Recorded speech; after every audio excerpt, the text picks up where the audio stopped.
Praise the lord.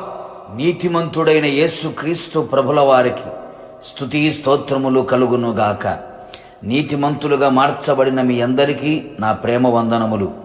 ఈ దినపు యేసయ్య జీవపు మాట 34వ కీర్తన 17వ చరణం.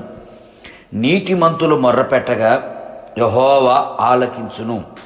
యేసయ్య కలువరి శిలువ రక్తముతో కడగబడి పాప క్షమాపణ నిమిత్తము బాప్తీసం పొంది ఆత్మచేత కడగబడి పరిశుద్ధపరచబడి ఆయనను నమ్మి నీతిమంతులుగా మార్చబడిన వారలారా, మన యేసయ్య నీతిమంతుడు, నీతిని ప్రేమించువాడు, నీతిని అనుసరించు వారిని ప్రేమించే దేవుడు, నీతిమంతుల కొరకు వెలుగును విత్తిన దేవుడు.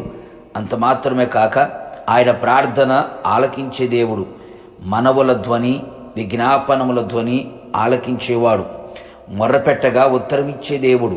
మనము చేసే ప్రతి ప్రార్థనలు ప్రతి విన్నపములు ప్రభు ఆలకించున్నట్లుగా ఆయన దృష్టికి అంగీకారముగా మార్చబడి మనకు ప్రతిఫలము వచ్చునట్లుగా నీతిమంతులమై మొర్రపెట్టెదము. నీతిమంతుల ప్రార్థన వైపు ఆయన కన్నులు చూచుచున్నవి, ఆయన చెవులు ఆలకించుచున్నవి. కరములు చాచి కార్యములు చేయగలిగిన సర్వశక్తి కలిగిన దేవుడు. నీతిమంతుని విజ్ఞాపన మనఃపూర్వకమైనదై బహుబలము గలదై ఉండును. మన పితరుడైన అబ్రహాము గారు దేవుని నమ్మి నీతిమంతునిగా మారెను. తాను తన కుటుంబము కొరకు, తన పిల్లవాడి భవిష్యత్తు కొరకు ఆయన సన్నిధిలో బ్రతకను అనుగ్రహించమని మనవి చేయగా ఆయన ఆలకించి ఆశీర్వదించి సంతానాభివృద్ధిని కలుగు చేసి అత్యధికముగా అతనిని విస్తరింపచేసెను. లోతు కుటుంబము కొరకు ఇంకను దేవుని సన్నిధిలో బ్రతిమాలు కొనగా అగ్ని గంధకములతో కాల్చబడుటకు సిద్ధపడిన సొదొమ గొమొర పట్టణములో నుండి తన వారిని రక్షించుకొనెను. అలాగే మన జీవితంలో మనము చేసిన ప్రార్థనలన్నీ ఆయన ఆలకించి ఆశ్చర్యమైన కార్యము జరిగించున్నట్లు నీతిమంతులమై నీతిమంతుల స్వభావములు కలిగిన వారమై ప్రార్థించెదము. నీతిమంతులైన వారు ఆయన మందిరములో నాటబడిన వారై ఉంటారు. ఆయన ఎల్లప్పుడూ కృతజ్ఞతాస్తుతులు చెల్లించుచూ ఉంటారు. ఆయనను బట్టి సంతోషించుచూ ఉంటారు. వారి గుడారములో రక్షణ గూర్చిన సునాదములు వినపడుచూ ఉంటాయి. ధైర్యము కలిగి ఉండెదరు, విశ్వాసము కలిగి పరిశుద్ధులై ఉండెదరు. ఈ స్వభావములు మన ఆత్మీయ జీవితములో మనము కలిగి ఉండి ఆయన జ్ఞాపకములలో నిత్యము నిలిచి ఉండి అడిగిన వాటికంటే ఊహించు వాటికంటే అత్యధికముగా పొందుకొని ప్రభు రాకడ కొరకు సిద్ధపడెదము. ప్రార్థన.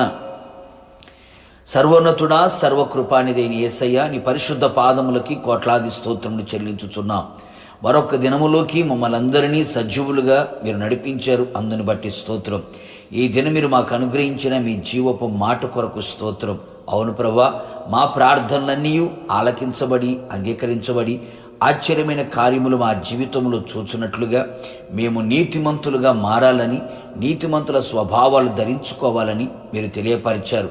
నిశ్చయముగా మేమంతా మీ రక్తముతో కడగబడి బాప్తీసం పొంది ఆత్మచేత కడగబడి నీతిమంతులుగా మార్చబడి ప్రార్థన చేయుచు మిమ్మల్ని స్తుతించుచు పరిశుద్ధమైన జీవితము కలిగిన వారమై మందిరంలో నాటబడిన వారమై ప్రభా సింహం వలె ధైర్యముగా ఉంటూ స్వభావాలన్నీ కూడా మాలో కలిగి జీవించుచు మీరు రాకడకు సిద్ధపడడానికి సహాయం చేయండి. నిశ్చయముగా మేము చేసిన ప్రతి మనవిని మీరు ఆలకించి రాబోయే దినములలో మీరు కార్యము ప్రారంభించినందుకై, ఇప్పుడే అట్టి కార్యమును ప్రారంభించినందుకై కృతజ్ఞతాస్తుతులు చెల్లిస్తూ యేసు నామములో అడుగుచున్నాను తండ్రి, ఆమేన్. నిశ్చయముగా మీరును మీ కుటుంబ సభ్యులందరూ నీతిమంతులుగా మారి మొర్రపెట్టగా నా దేవుడు ఆలకించి ఆశ్చర్యమైన కార్యములు చేయునుగాక. God bless you.